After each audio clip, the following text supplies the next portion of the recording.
હે ગાઈસ, કેમ છો? હું છું તમારો હર્ષલો. આજે આપણે અહીંયા આવેલા હતા દોસ્તારને મળવા. પેલા કાલે આવેલા એ જો આજે તમને નારિયેલ બતાવું. આયરા બધા આજે પેલો છે ને જે આવડે સામાન બતાવ્યું એ ભાઈએ બધા નારિયેલ તોડેલા છે ઉપર ચડીને. હવે પીએ આપણે આ નારિયેલ બધા. ગાઈસ, આપણે આપણા દોસ્તારને મળીને નીકળી ગયેલા છે ઘરે જવા. આ ભાઈ તો જો ને હવે જોકા ખાઈએ ઊંઘવાના જ છે આ ભાઈ ગાડીમાં. જો આ વાઘ જેવું કૂતરું છે, આખો કલર એનો વાઘ જેવો છે. ગાઈસ, આપણે હવે બોક્સ રમવા જતા છે. હજુ તો આ નાયા ધોયા બી નહીં. આ એ કીધું કે ચાલ બોક્સ રમવા, એટલે ભાઈ મેં કીધું ચાલ.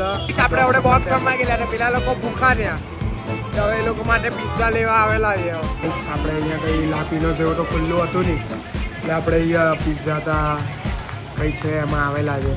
જો ને સારું છે એમ તો અંદરથી બધું.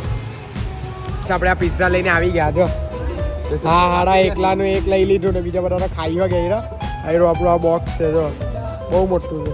ગાઈસ, આજે આપણે આરટીઓમાં એક્ઝામ છે કોમ્પ્યુટરની ને લર્નિંગ લાઇસન્સ માટે. આપણી પાસે લાઇસન્સ તો હતું નહીં. આ બધું લઈને જાઉં છું આપણે લાઇસન્સ બનાવવા. રાતના 2 વાગ્યા છે પણ સુરતમાં ઠંડી જેવું કંઈ છે જ નહીં. હવે 3-4 દિવસ પહેલા ઠંડી એટલી હતી કે આમ રહેવાય નહીં. હવે આ કંઈ જરૂરથી કરજો. અને હા, આપણી યુટ્યુબ પર પણ ચેનલ છે તો પ્લીઝ ત્યાં પણ સપોર્ટ કરજો, સબસ્ક્રાઈબ કરજો. ચાલો, જય માતા.